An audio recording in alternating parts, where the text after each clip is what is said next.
Assalamualaikum warahmatullahi wabarakatuh. Sekali lagi, Assalamualaikum warahmatullahi wabarakatuh. Waalaikumsalam warahmatullahi. Siap-siap. Merdeka! Merdeka! Merdeka!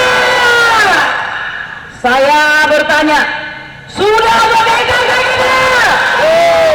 Saudara-saudaraku sekalian, angin segar insya Allah mendatangi bumi pertiwi Indonesia tercinta.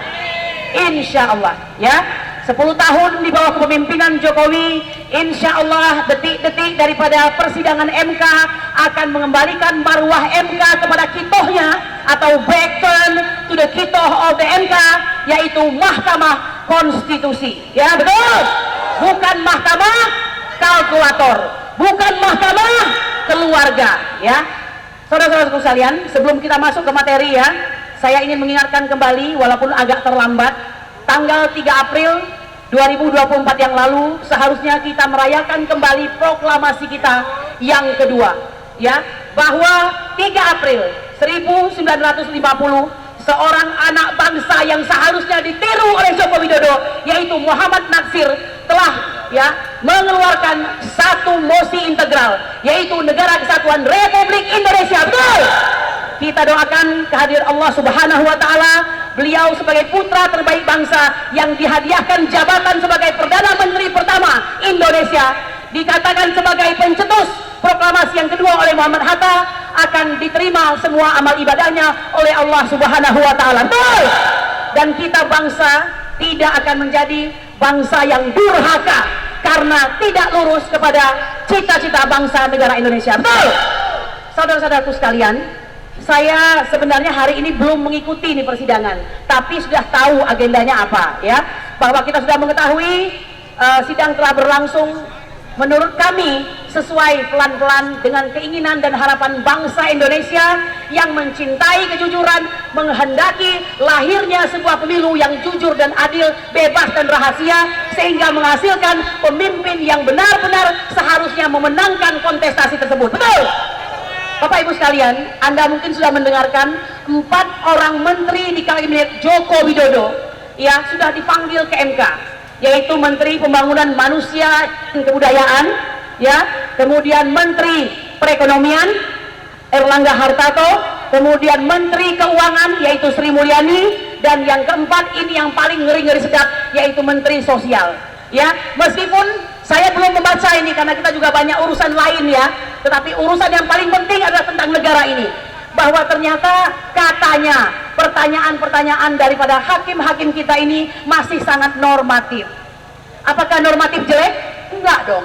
Normatif memang seharusnya karena berdasarkan norma, ya. Kita harus terus melakukan upaya-upaya untuk menyokong, mendukung, membackup para hakim MK sehingga mereka tetap mempunyai keberanian untuk tetap on the track sebagai penjaga konstitusi atau the guardian of constitution. Betul? Bapak Ibu sekalian, saya ingin mengatakan kepada Anda semua, jangan pernah hilangkan pandangan bahwa sudah terjadi pengkhianatan kepada demokrasi, ya, bahwa Jokowi memang harus terus-terusan diberisikin karena apa yang dilakukannya sudah sangat membahayakan Negara Kesatuan Republik Indonesia. Betul! Saudara-saudaraku sekalian, ada beberapa hal untuk menjadi ciri bahwa sudah terjadi pengkhianatan kepada demokrasi, sudah terjadi pemilu yang tidak jurdil, yaitu pertama, bahwa nepotisme terjadi dengan mengikut sertakan kekuatan kepresidenan. Betul.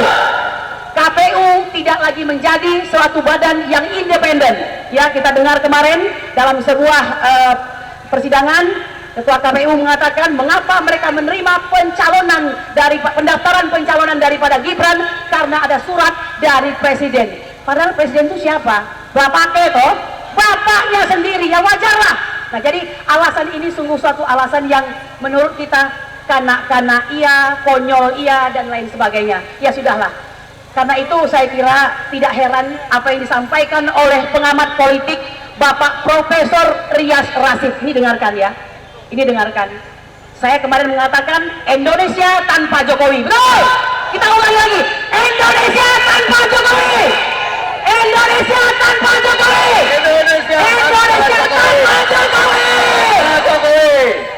saya katakan demikian? Seorang Bapak Rias Rasyid, pengamat politik yang santun dan cerdas, sampai mengatakan untuk mendapatkan seorang dengan kepribadian yang tidak tahu malu sedemikian rupa dibutuhkan lebih dari 100 tahun. Bayangkan, dan Indonesia memilikinya. Sifat-sifat Fir'aun itu ada dalam dirinya, yaitu memecah belah dan mempertahankan kekuasaan dengan segala cara. Betul! Oleh karena itu, Bapak-bapak dan Ibu sekalian, saya ingin Anda semua kembali, ya, kuatkan tekad kita bahwa perjuangan ini harus mencapai tujuannya dan konstitusional. Oke? Karena kita tahu ini kekuatan daripada pemerintahan hari ini di backing oleh segala lini. Ya, bayangkan untuk pemilu mereka mengerahkan update, mereka mengerahkan segala macam kekuatan, termasuk di dalamnya adalah aparat. Ya, jangan heran mereka melakukan pelantikan secara massal pejabat daerah yang arahnya adalah untuk mengarahkan kemana arah pemilihan ini. Ya, lalu pejabat tersebut mengarahkan orang di bawahnya. Inilah yang dimaksud dengan terstruktur, masif dan sistematis itu, yang tentu saja akan dibantah habis-habisan oleh komandannya, yaitu Yusril Iza Mahendra and the gang. Betul? So, Bapak-bapak Ibu sekalian, saya ingin mengatakan perjuangan ini masih panjang. Koordinasikanlah satu dengan yang lain. Jika hari ini masih sebanyak ini, usahakan lebih banyak lagi. Ya, saya ingin mengatakan bukan di sini tempat kita, di sana, di MK. Bawa poster Anda di depan MK. Itu bukan pelanggaran hukum. Saya ingin mengatakan kepada aparat, siapapun Anda, baik intel maupun siapa, dengar baik-baik. Hak menyatakan pendapat di muka umum adalah hak rakyat Indonesia yang dilindungi oleh undang-undang. Kalau kalian sampai ya melarang kami untuk menyampaikan pendapat kami di muka umum, sesungguhnya Anda lah yang kurang ajar. Ya, saya ingin mengatakan tegak berdirilah sebagai aparat negara, mengayomi, melindungi, serta melayani masyarakat. Ingat baik-baik, saya ulang berkali-kali, Anda punya anggaran sebesar 114 triliun, terbesar ketiga selain kementerian dan lembaga. Oleh karena itu, jangan sekali-kali gunakan untuk membackup pemerintah. Kalian milik rakyat, dibayar dari uang kami. Betul? Oleh karena itu, rakyat semakin cerdas. Tidak usah menjadi bayangkari negara, jadilah bayangkari rakyat. Jika negara yang dimaksud adalah pemerintah atau rezim. Sekali juga kami mengatakan, Bapak Sigit Listio, mohon maaf ya, kita sudah terang-terangan saja.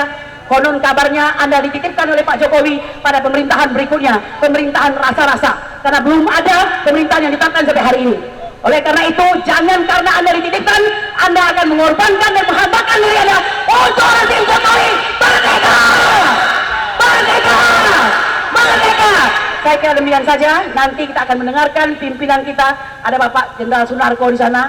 Bapak, kami sangat butuh agar kami dipimpin. Kami ingin sekali negara Indonesia ini selamat. Untuk yang kedua kalinya kita memproklamirkan negara kesatuan Republik Indonesia, cita-cita dari M. Nasir. Assalamualaikum warahmatullahi wabarakatuh. Merdeka! Saudara sekalian,